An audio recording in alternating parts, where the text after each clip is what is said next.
Alright mga kamukil, yan. Musta mga kamukil, na matagal po tayo hindi nakapag-upload na video. Kasi sa kadahilanan mga kamukil, busy si Mungkil, no? At medyo pagod na rin ako mag-video, no? So yan, paabot tayo o update tayo sa project namin dito sa Iligan, no? Kasi marami ding nagtatanong.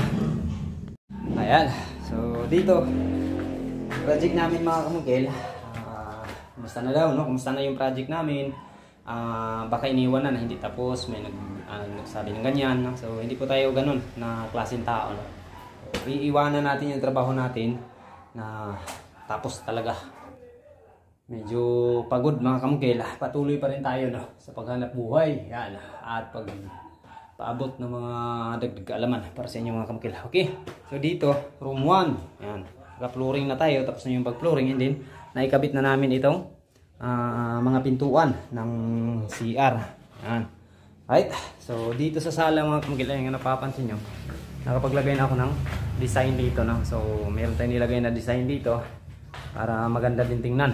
Kasi kung plain lang, napaka walang gana tingnan, no? Lalo na pag nasanay tayo sa pagandahan. So kapag makakatira tayo ng bahay na plain lang, no?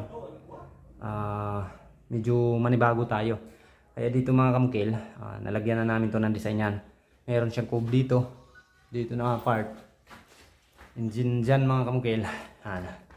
Tapos itong dalawang spotlight dito to malalagay sa taas, no? Hindi yan. Dyan yan. Yan, kung napapansin nyo. Ito na yung design ng minibar ni ma'am dito. Right. Ito na yung pinaka-design niya. So yan, kung napapansin nyo, mula dyan sa pader na yan, papunta dito. So yun yung magiging opening dito, parang pintuan niya. Kasi dito natin ilalagay yung minibar na sinasabi ko yan, no? Yung may metal paring na naka sa gilid. So yan po yung pinaka-design niya. Yung spotlight natin dito natin malalagay. Ito sa baba na to. So maganda pa. Sana kung may mga yung ilaw na parang may mga tali mga kamukil, no? Pero napaka po pagka ganun. So yan na yung design natin. Yung dito nilagyan din natin. Yan, papasok dito sa room 1. Right? Oh, ito, totally finish na yung natin, pagka-flooring. Hindi natin yung ilaw. Yan, ilaw natin dito rin. Nilagyan ko rin ng design mga kamukil. Ito yung magbiblend sa plain white na kulay. Kukulayan natin to ng kulay dark brown, no? Ano natin sa white. I-blend natin sa white. So, papunta tayong kusina. Yan. So, yung ano natin, kitchen counter natin, yan yun. Tapos na siya, no? Pagta-tiles na lang yung kulang.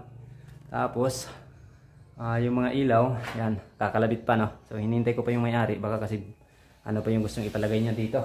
So pauwi na naman siguro yun si ma'am. Ano natin to? Bilihan ko pa pala to ng 3W. Hindi ko pa namin ng 3W dito. Ako nakabili ng 3W. Ayos na dito, nasa kusina. Ito mga kamukil, gagawin ko na lang to ng ano maganda na makakatipid din yung may-ari.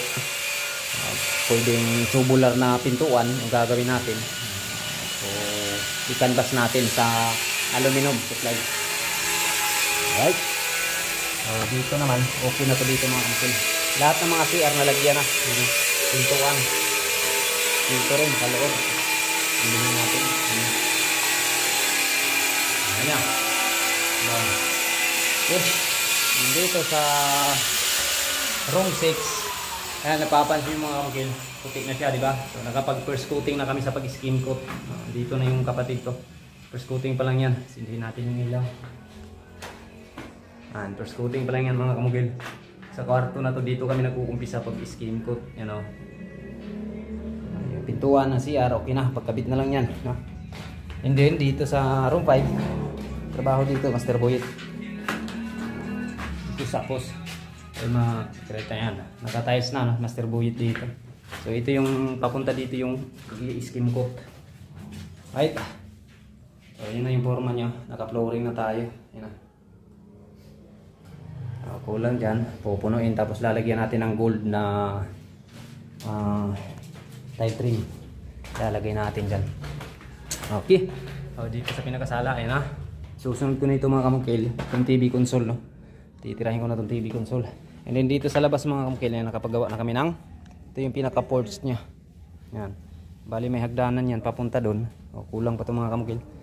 May hagdanan din papunta doon, no? And then gawa tayo ng flower box dyan sa gilid na yan. 60 cm. Tapos yung 60 doon mag-uumpisa yung hagdanan niya. Malapad yung hagdanan niya dito. Doon tayo maglalagay ng hagdanan, no? Malapit sa poste. Siguro para hindi na tayo magkabit ng railings dyan. O, tingnan lang natin. Mas maganda siguro may railings pa dyan ng kunti.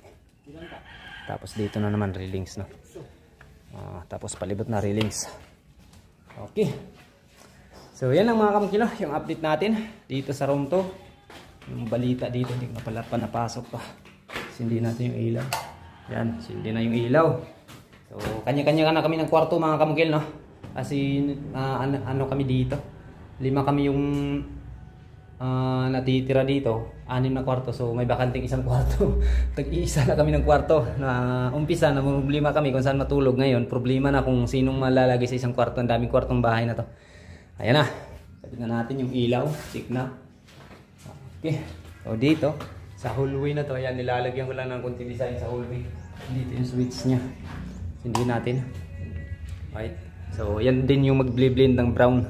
Ng white sa kisame. Pati itong wuling. Ay kukulayan natin ng brown yung maliit na box na yan.